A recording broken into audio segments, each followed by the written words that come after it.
சந்தைப்படுத்தல் கலவை marketing mix.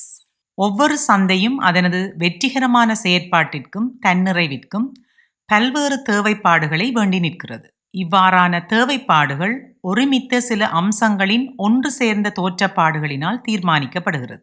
அவ்வாறான அம்சங்களாவன பொருள், விலை, மேம்படுத்தல், பங்கீடு, ஊழியர், செய்முறை, பௌதீக அமைப்பு ஆகியனவாகும்.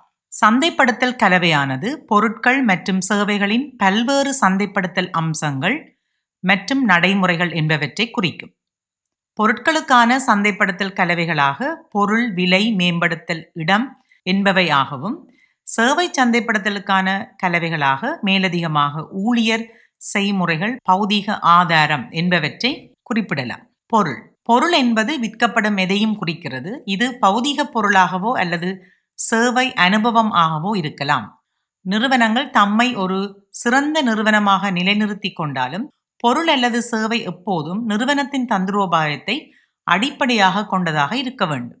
இது சந்தைப்படுத்தல் கலவையின் ஒவ்வொரு அம்சத்தையும் பாதிக்கும். பொருட்கள் அல்லது சேவைகளை கொள்வனவு செய்வதில் வாடிக்கையாளர்கள் அனுபவிக்கக்கூடிய அனைத்து அம்சங்களும், நன்மைகளும் மற்றும் பொருட்களின் வடிவம், சேவை வழங்கும் முறை, தரம், பழுதுபார்த்தல், உதிரி பாகங்கள் உட்பட வாடிக்கையாளர்கள் விரும்பும் அனைத்து தேவைப்படும் அம்சங்களும் பொருள் என்பதற்குள் உள்ளடக்கப்படும்.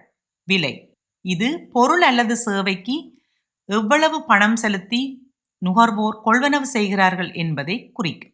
ஒரு பொருள் அல்லது சேவைக்கான விலையிடலானது பல்வேறு காரணிகளால் தீர்மானிக்கப்படுகின்றது. வாடிக்கையாளர்களை ஈர்க்கவும், போட்டி நன்மைகளை தக்க வைக்கவும், தள்ளுபடிகள் மற்றும் பருவகால விலைகளின் அடிப்படையில் சந்தையாளர்கள் நுகர்வோரை கவர்ந்து கொள்கிறார்கள். மேம்படுத்தல். சந்தையாளர்களால் மேற்கொள்ளப்படுகின்ற பல்வேறு மேம்படுத்தல் செயற்பாடுகள் மேம்படுத்தல் கலவைகளாக குறிக்கப்படுகின்றன.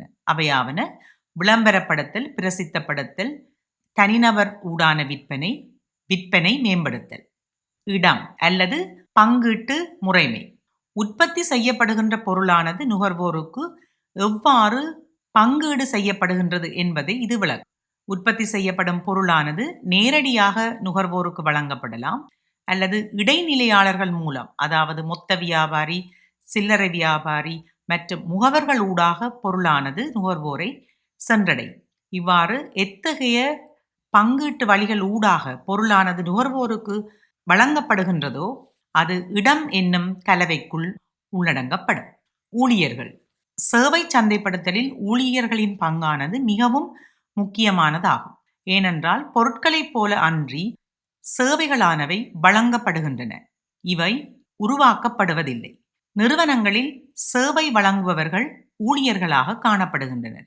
இவர்கள் வாடிக்கையாளருடன் நேரடியாக தொடர்புகளை கொண்டிருக்கிறார்கள்.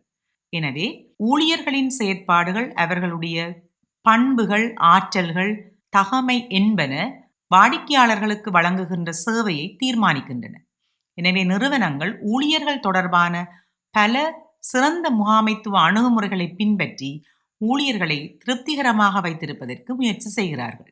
செய்முறை என்பது ஒரு சேவை நிறுவனமானது எவ்வாறு தனது சேவையை வாடிக்கையாளர்களுக்கு வழங்குகின்றது என்பதாகும். உதாரணமாக, வைத்தியசாலை ஒன்றிலிருந்து நோயாளி ஒருவர் தனக்கு தேவையான சிகிச்சையை பெற்றுக்கொள்வதற்கு எத்தகைய படிமுறைகள் ஊடாக அவரது திருப்தி நிலை அடையப்படுகின்றது என்பதை இச்செய்முறையானது குறித்து நிற்கும். வாடிக்கையாளர்கள் எப்போதும் மிக குறுகிய செய்முறைகளை விரும்புகிறார்கள். பௌதிகவியல் ஆதாரம். கட்புலனாகா சேவையை வாடிக்கையாளருக்கு கட்புலனாகும் தன்மையுடன் வழங்குவதற்காக பௌதிகவியல் ஆதாரம் உதவுகின்றது. இங்கே பௌதிகவியல் சான்றுகள் அல்லது பௌதிக ஆதாரங்கள் என்பவை ஊழியர்களின் உடை, தள அமைப்பு, உள்துறை வடிவமைப்பு, பொதியமைப்பு, பண்டப்பேரிடல், நிறுவனத்தின் கலாச்சாரம், காத்திருப்பதற்காக செலவிடப்படுகின்ற நேரம், காத்திருப்பதற்காக ஒதுக்கப்பட்டிருக்கின்ற ஆசன அமைப்புகள், வசதி, ஊழியர்கள் நடந்து கொள்கின்ற விதம், பண்பு, கலாச்சாரம், மொழி, கவர்ச்சிகரமான நிறங்களில் உள்பூச்சு வர்ணங்கள், தளபாடங்கள் போன்ற பல்வேறு சேவை பற்றிய தரத்தை மதிப்பீடு செய்யக்கூடியதாக இருக்கின்ற அனைத்தையும் பௌதீக ஆதாரம் என்று குறிப்பிட முடியும். இவ்வீடியோவில் சந்தைப்படுத்தல் கலவைகளில் 7 கலவைகளான பொருள், விலை, மேம்படுத்தல், இடம், ஊழியர், செய்முறை, பௌதீக ஆதாரம் ஆகியவற்றை கற்றீர்கள். இவ்வொவ்வொரு சந்தைப்படுத்தல் கலவை தொடர்பாகவும் விரிவான விளக்கங்களை ஒவ்வொரு வீடியோவில் நீங்கள் விளங்கிக் கொள்ள முடியும். மீண்டும் அடுத்த வீடியோவில் உங்களை சந்திக்கும் வரை உங்களிடமிருந்து விடைபெறுகின்றேன். நன்றி, வணக்கம்.